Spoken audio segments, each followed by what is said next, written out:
Paano na ang anak na may special needs kapag wala na ang magulang?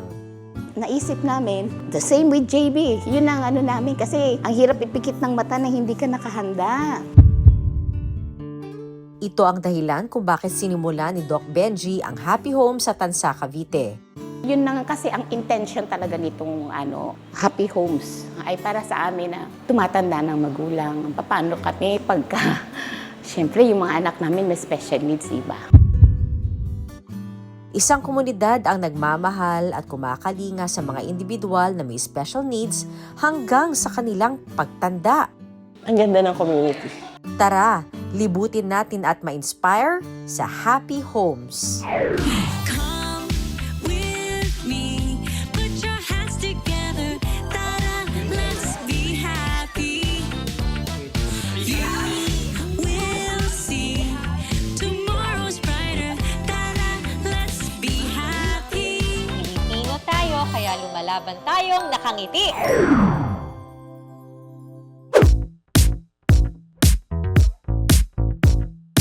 Hi! We are going to Tansa, Cavite with asawa and uni. Diba? Better together, happier together. At tamang-tama naman, i-feature natin ngayong araw na ito ay ang isang community sa Tansa na ang tawag sa kanila ay Happy Homes. Agree! Isa po ito sa mga episode natin dito sa ating channel where we will highlight the bayanihan. So we'll call it Biyanihan. Happy together!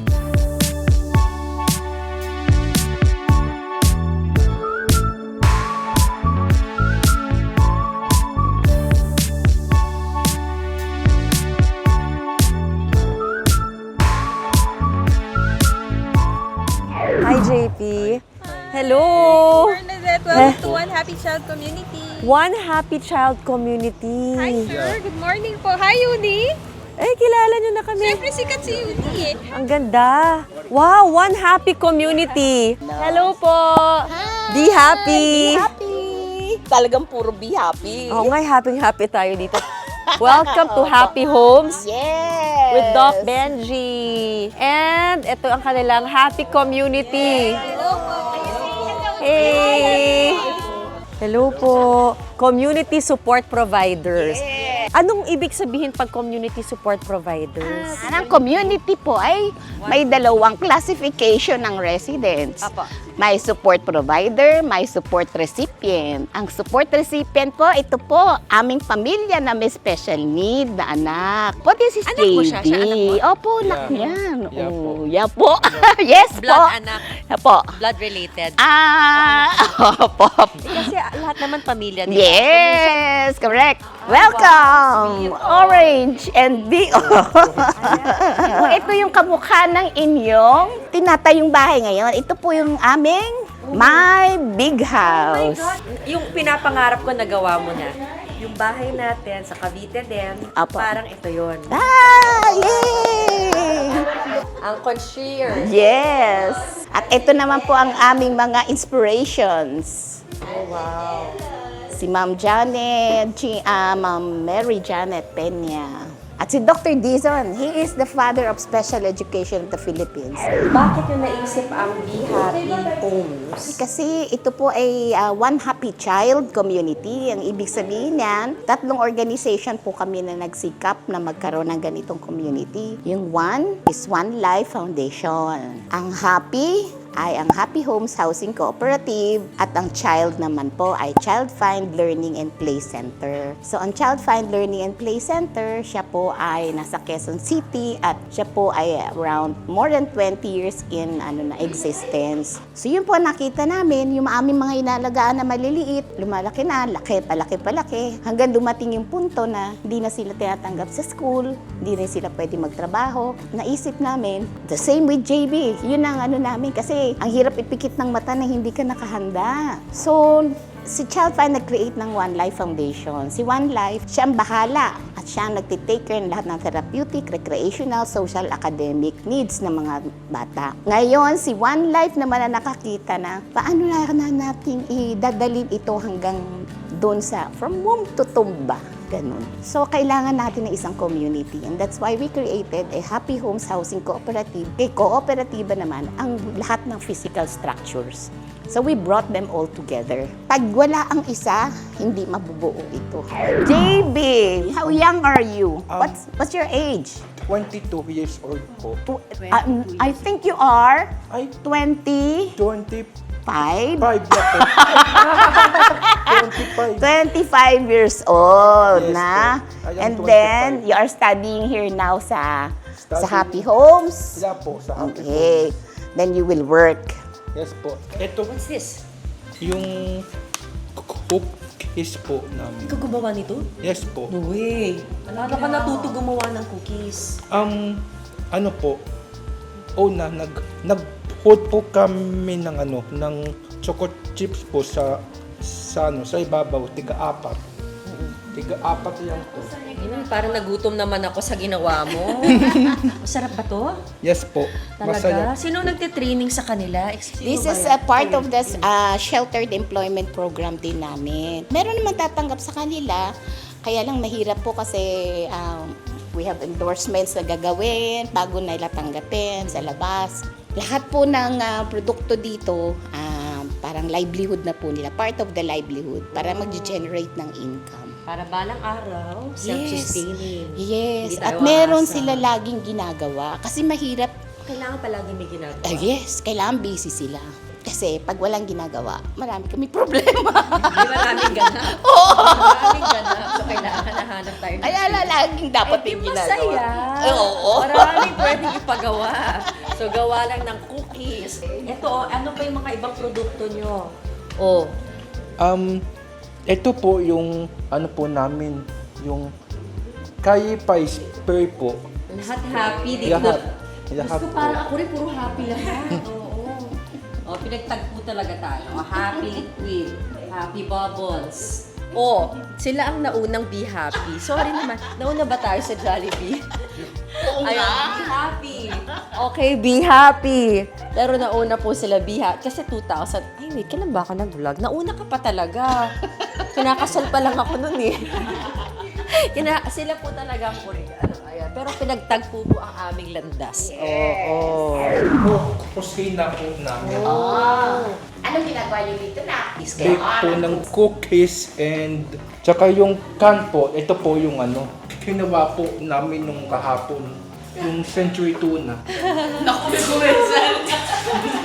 Kasi baka naman pwedeng ang gawin to ng ibang tao sa kanilang lugar. Lahat po ng community, ng town or city, mayroong isang ganito. Siguro baka naman yes for individuals with special needs. Yeah. But even for sabihin na nating able, Yes. kailangan natin ng community. Yes. Hindi lang para sa mga Yes. elderly. We really have to Yes. foster community. Yes, So, correct. sana more. O, baka naman, gumaya tayong lahat. Lahat ng kabutihan. Gumaya na tayo, be happy! Alam nyo, pag gaya-gaya, okay na. Basta yung mabuti ang gagayahin. Diba? This one, ito naman ang aming teens room. Uy, ang ganda. Yan ang teens Uy, ang room. cute! Ang teens room ay para sa mga 9 years old and above na po. At dito bawal ang gadget. Kailangan dito magkukwentuhan sila, magpe-play sila ng music, magbo-board game sila, mag-uusap sila. Bakit bawal po ang gadget?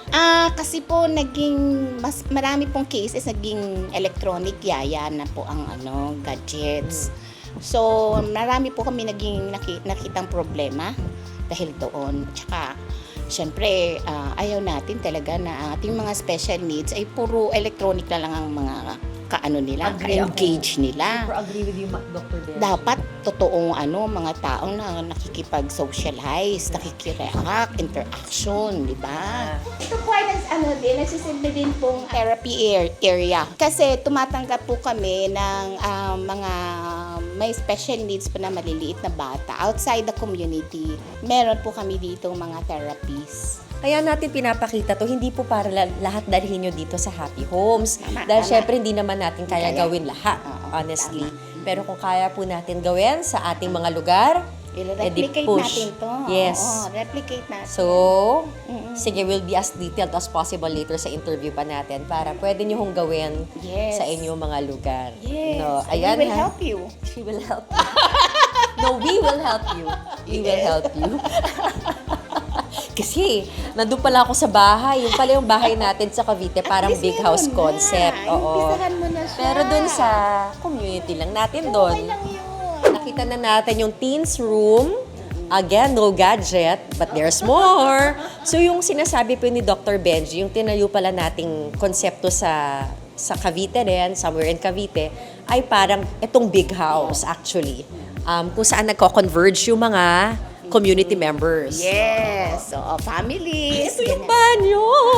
Ito na yung, ganito din ang banyo natin! Oh my God, Ita! Oh, may bathtub. Oh, spa. Sino Para nagsaspa? sa elderly, pag hindi nila kayang bumaba doon sa aming swimming pool, sa Escondido, dito sila therapeutic sa kanilang water. Aqua therapy. Jacuzzi po yan, 12 cycle. Dahil dyan maglalagay tayo ng jacuzzi sa atin. Oo, sige, sabi mo kasi therapeutic. Yes. Sige, gagaya na lang tayo. Ginawa nyo na eh. Oo. Uy! Shower area po. Shower na. You can come here. We have programs for your children while you relax in your rooms. Staycation ba? Staycation. Bundle wellness program. And ano po, 100% accessible to a community natin. Kunwari itong toilet, roll-in shower siya. Para halimbawa, mobility impaired ang mga ating bisita. So, they can just mag-roll in lang dito yung kanilang wheelchair at may kasama silang attendant. Hindi sila masikip dito. Oh my God! Meron ako ganito. Talaga? Really? Oo, yung training doon. Oo. So, pwedeng mag-aral dito, pwedeng mag-training. Nagte-training din kami ng mga special education teachers at saka caregivers. Mga product presentation ng wellness, ganyan. Pupunta sila dito. Library. Dito sila nag-aral ng computer or pag hindi, yung mga academics nila, dito rin. This is the arts and crafts room. Makikita niyo yung mga facilities or stations within the big house ay income generating. Kasi nga po, kooperatiba kami, so meron kaming business side. Kasi yun ay isang paraan para kami ay magkaroon ng income dahil syempre tumatanda na yung population ng namin, members namin. Syempre yun lang kasi ang intention talaga nitong happy homes ay para sa amin na tumatanda ng magulang. Paano kami pagka syempre, yung mga anak namin may special needs, diba? So, kailangan namin pagplanuhan lahat yun. Yun nga yung kagandahan sa community. Yes, We are there correct. for each other. Correct. Yep. This is Amore, one of the guest Pasok po rooms. tayo sa loob. Yan, kaya ang nandyan ay conjugal bed. Intentional talaga itong mga namin, guest rooms para sa mga parents, sa mga anak na special needs. Pahingahan talaga siya. Mahirap ba maging nanay na? Mahirap po. Kahit sabihin mo may pagmamahal ka, mahirap pa rin. Ah, yes. Ito nga po yung hindi kaya na isang pamilya lang. Kaya kailangan ng village. It takes a village. Anong practice niyo? Bakit mo naisip mo? Ako'y optometrist. Wala Pero po. nag-masteral po ako ng special education para mas maintindihan ko po. Kasi dahil kay JP. Yes, Ilan sir. taon kayo nung maging anak niyo si JP? 40 plus na. Pero dito kayo nakatira. Opo, dito na. Hindi ka na makakaalis, ma'am, pag naggawa ka dito ng isang community ganito. Kailangan talaga 24/7 yung attention mo.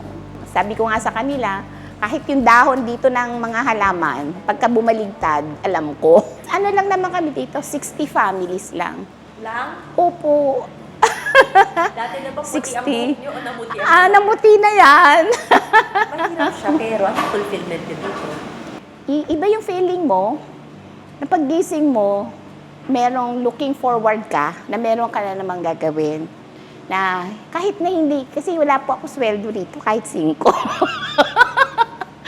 Pero masaya ako dun sa ginagawa ko. Kahit na physically nakakapagod, pero at the end of the day, makikita mo dun within your heart na ang dami ko nagawa ngayon.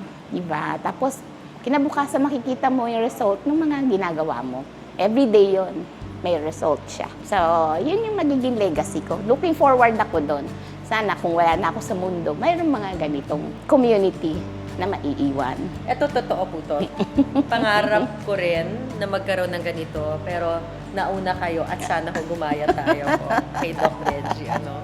Sinisimulan ko pala yung bahay, wala pa, drawing pa lang, nagawa nyo na. So, Oo. thank you, ginawa nyo. Oo. And And you are willing to teach this Yes, to other oo. communities. the community is open.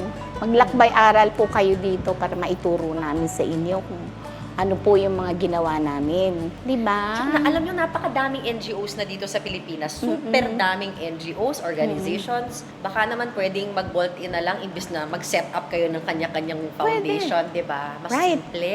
Basta pareho lang mission vision natin, di ba? Family, well, ano ganun bang lang mission siya. nyo? Yun po na magkaroon kami ng isang community na kung saan na andun lahat ng kailangan. Kasi intentional community po ito. Anong tawag doon? Opo, kaya ang intent po nito ay makapagsilbi sa mga families na may anak na mga special needs. Kaya ang vision namin ay to create a community like this na lahat ng support services ay naandun. And to replicate this in every town and every city. And what is very special about this concept, it's very natural sa ating mga Pilipino ang ganitong klaseng pagbibigayan. Apa. Hindi siya foreign dahil kaya nga tayo Pilipino, tayo ay nagbabayan yan. So madali siyang gawin, hindi nosebleed. Tsaka hindi siya institution. These are our homes. Mga bahay namin to, mga tahanan. Oo. Tahanan So yan. very promising ang ganitong konsepto, not just for those with special needs, but even Yes. for developers, Yes. for private sector, Oo, na baka oo. naman, di ba? I hope this inspires Oo, ang you. isa pang pangarap ko, kasi yung isang community na ganito, maliit lang to. Kung ikaw ay developer, kung ikaw ay isang subdivision, you can build one spot. Ang tawag doon, set aside. Set aside, ibig sabihin, you allocate a certain area or space ninyo para sa ganitong klaseng konsepto. Halimbawa, sa isang subdivision, may mga tumatanda na mga population yan at ang nagiging problema ng mga families ay paano maalagaan, di ba? Minsan kasi nagtatrabaho yung mga anak, wala na iiwan sa mga magulang. So yung set aside is something like this, na meron siyang support services na pwede na ibigay doon sa mga pangangailangan ng mga family members Can I mo. tell you about a dream? Sige po. Dati pangarap ko rin po na magkaroon ng adult daycare center. I guess that's the same as the setup. That Parang, is. dahil Pilipino tayo, ayaw naman nating iniiwan sa... Oo. Pero gusto mo may pag-iiwanan lang Yes. habang tayo ay nagtatrabaho. Yes. Yes. Go! Oo. Hello naman mga senador. Yes, Baka and, naman. oo. Ano po yan? Ang konsepto natin dyan, shared services. Shared services. Yes. Pag ikaw nagsasabi, nagiging institutional. Mukhang patalino pag si Ma'am Benja ang nagsasabi.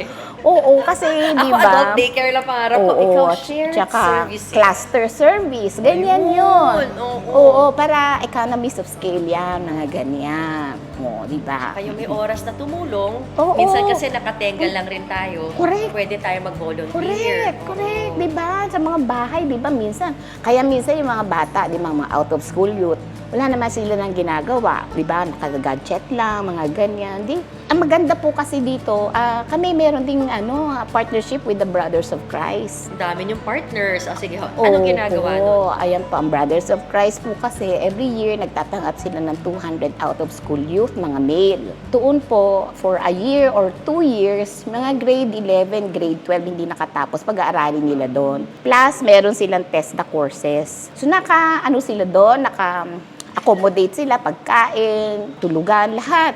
Andun, bawal lang gadget. Bawal din, hindi pa sila pwede makipag-usap sa kanilang mga parents. Ngayon, pagka sila, after a year, mag-graduation na sila. So, on the graduation day itself, kailangan pumunta ako doon. Kasi, mga 10 sa kanila ay iuuwi ko papunta dito. Pag-aaralin naman namin sila ng behavior management. Sila yung namin, yung ginagawa naming scholar. Ngayon si Tichi Jonathan ay dating out of school youth, no? Ngayon siya ay scholar na namin sa special education. Second year college na siya. Ano, nagka-serve rin po ba sila dito sa community? Nandiyan po sila nakatira. Pati Hanggang mga kailan pwede teachers tumira namin. dito? Ayun, hanggang kailan pwede tumira dito ang mga Kung support service provider ka, as long as you're working. Pero sa kanila, si Teacher Chris and Teacher Vange, may bahay sila dyan kasi meron kaming units para sa mga teachers, carers, para sila kasi ang first responders dito. Pag may nangyari, anytime, meron kami hihilahin, merong tutulong sa amin. Solar powered po kami. Oo, kasi gusto naming maging ready whenever, whatever happens, kailangan meron kaming kuryente. Ano naisip ko? Habang ginagawa ito, inano na siya, in-integrate namin sa plan. So ngayon, nagbebenta na kami ng kuryente sa Meralco. Ito po ay kwarto ng mga teachers na babae. Stricto ba kayo dito?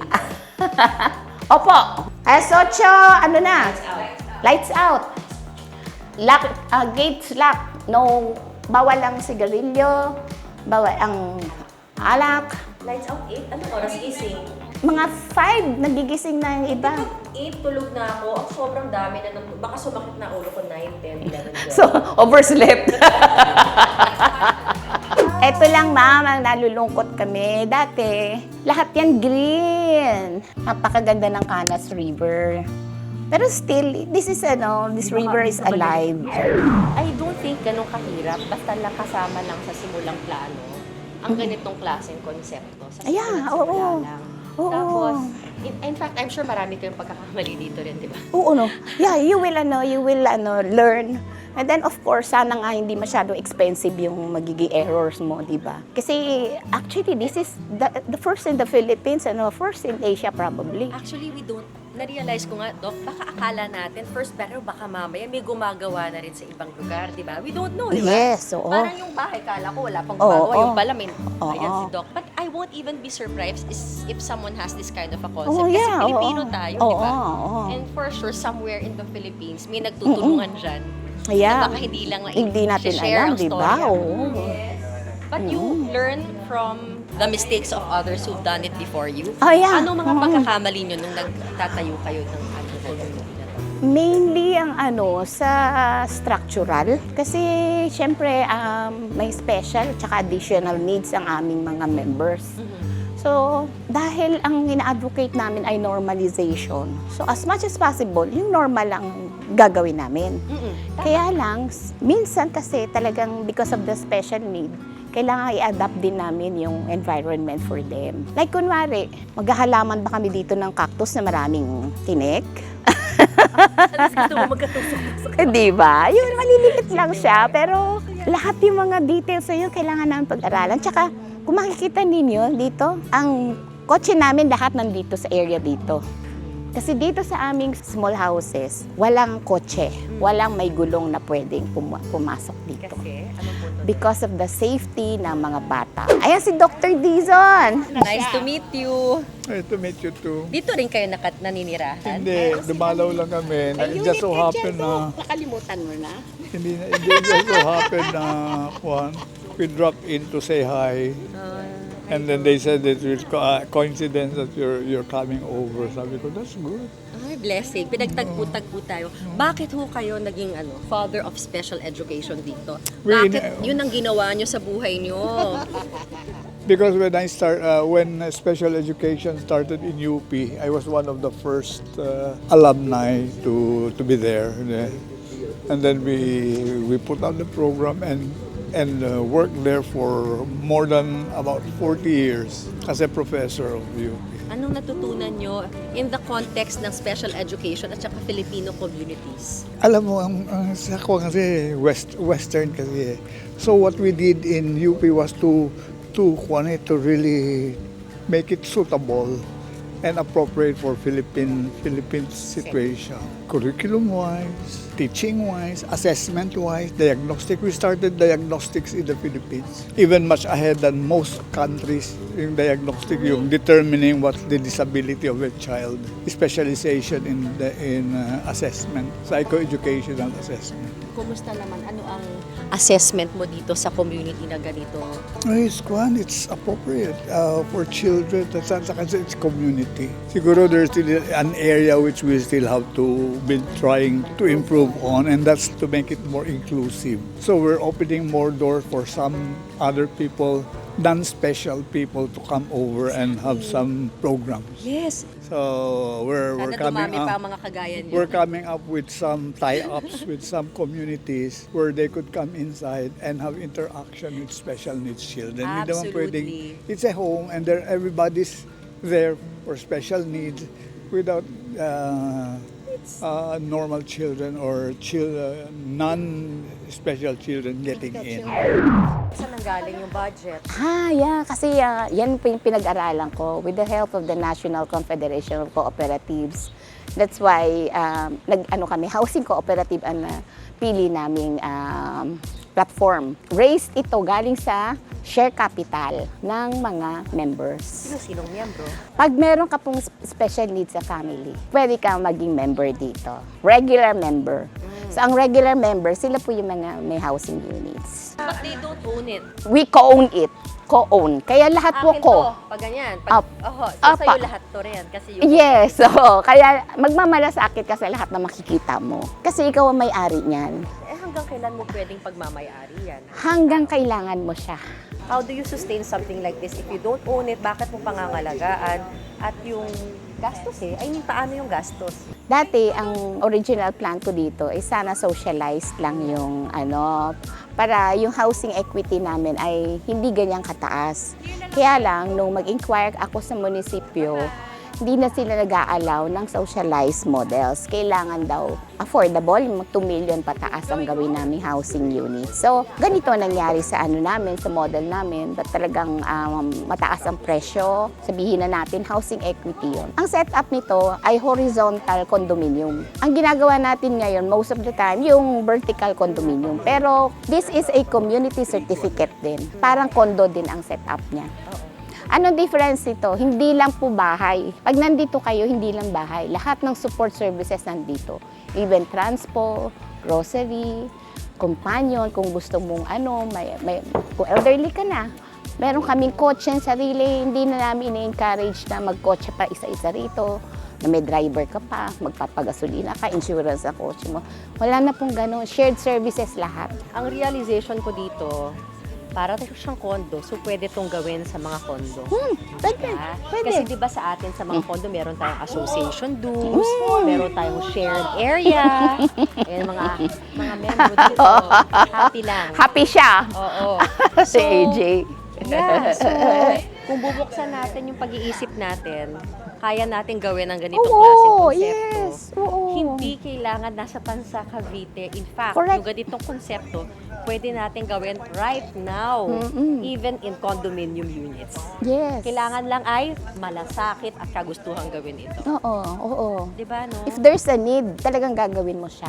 And there's a need, But di ba? usually kasi until ikaw yung may kailangan, minsan hindi mo alam may pangangailangan. Oo. Pero pag may mahal ka sa buhay, Oo. or kung may malasakit ka sa iba, Correct. kahit hindi pa ikaw yun, Oo. gagawin mo siya Oo. Let's do it. Oo. Ayan, si Miss Gigi! You're a resident here. Years ago, wala pa lahat ito. Si Doktora, nag-attend ako ng seminar niya, introducing the community. So that Puro time, damo-damo pa nun, yes. So that time, maraming nagkukuha ng units. So sabi ko, next time na lang ako kasi hindi ko pa need. So through the years, getting old na tayo, sabi ko, paano na siya kung wala kami? When my father passed away last December, the family has decided to wrap up the factory namin. So, nag-donate ako kay Doktora ng palm trees. Nag-visit ako ng place. Oo, nakita ko, ang ganda na. Sabi ko, perfect ito for my son. Tapos, hindi lang ako settle down for the son. Yung aming business, na-transfer ko pa dito. Yes. So, nandun siya sa likod. We will visit later. Sige, anong business yun? Dolls. We manufacture dolls. Yes. House tour! Yes.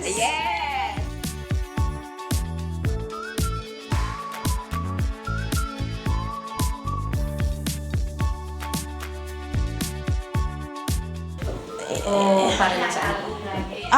Siyempre, ngayon hindi pa tayo maghihiwalay with him. Pero eventually dito siya mag-settle down. So, dapat kilala na niya yung lugar. Yun. Ilan taon na anak mo? 26? Yes. So pag namatay ka na, parang ganun. Parang Ihanda ganun. mo na. Talagang inisip mo i-prepare anak mo. Kailangan. Kasi kung hindi, siya ang kawawa. It's bittersweet. Pero kung alam mong may magmamahal sa kanyang community. Ang ganda ng community. Si Doc Bench is really a childhood friend. Since kinder, we're already classmates from elementary until high school. Apo. So, when I retired from banking, I work in a bank. I used to work in a bank. I worked for 30 years. And then, when I retired, ayan na, tinawag na ako ng aking best friend. Best friend, kailangan kita sa tabi ko. Ayan. And when I saw the advocacy, talagang na-touch naman talaga ako. So, I really have to have a hand para tulungan ang aking best friend. And true enough, napakasaya ko dahil I've been part of this transition. Pa rin nakatira. Hindi naman, but soon. BFF for life. Yes, BFF for life. Ayan, so meron kaming two-story, meron bungalow, depende yun sa sa setup ng family na titira. And then ito po ang aming independent living apartments. So siya para siyang condo hotel, bawat building 6. Ang nakatira lang dyan, 2 sa bawat isang unit, yung special need, tsaka yung caterer or yung guardian niya. And then this one is our garden. Sila nagtatanim yan, sila nagdidilig, sila nag-aalaga, sila nag-harvest, sila din nagbebenta sa amin. What is a doll? Bakit yung doll museum? Sa aming business before, meron kaming doll factory, tapos may doll museum. So now, na-transfer ko na siya dito. Ito na siya, 1, 2, 3 areas for production, for dolls. Saka yung mga batang gagawa. Yes.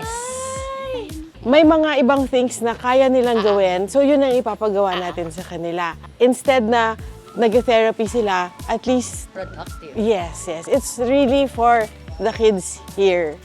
Container. Yan, nandyan yung stocks. And ang production na meron sa itaas, meron doon. Actually, nasa pa sila, hakot-hakot stage. So ito yung sustainability na pinag-uusapan natin. Kaya may negosyo para mas sustainable. Yes. Paano nagiging sustainable ang community natin? Para sa sheltered employment program ng mga bata. So kasi, di ba sabi natin kanina, ang gusto natin lagi may ginagawa mga bata. So doon po sa big house, doon sila tinatrain para sa employability. Ibig sabihin, hone natin yung skills nila. Like kunwari, assembly, sewing. Pag pumasok kayo dito, makikita nyo yung yung mga skills na yan.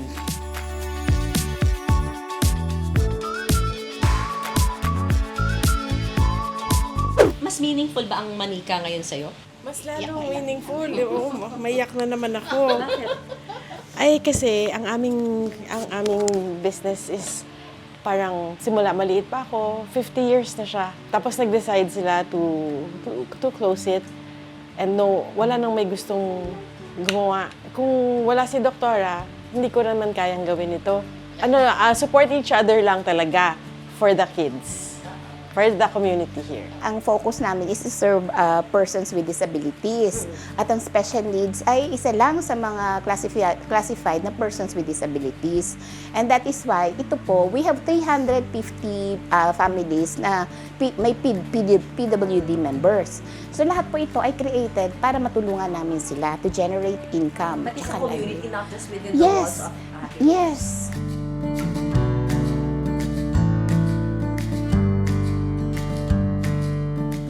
Kailangan ng isa lang na pamilya. Kailangan sama-sama tayo as a community. Bakit ko ginawa ito? Kasi nga, alam ko, inayos niya ang buhay ko para gawin ko ito eh. Sinabi niya sa akin na kailangan gawin ko siya. So, hindi na ako nag-resist kasi pag nare-resist ka talagang pahihirapan ka pa. Hindi niya, pero mahihirapan ka talaga. So, sumunod na lang ako pero nakipag-deal ako sa kanya. Ang sabi ko sa kanya, gagawin ko to Lord pero kailangan padala mo sa akin lahat ng taong tutulong sa akin. And indeed, pinapadala niya. Diba? Ito si Miss B. So yan po ang Happy Homes at talaga namang iba ang nagagawa. We are happier together. Ito po ang ating bayanihan spirit, hindi po ba? At kagaya ng palagi natin sinasabi, Pilipino tayo kaya lumalaban tayong nakangiti. Be Be happy!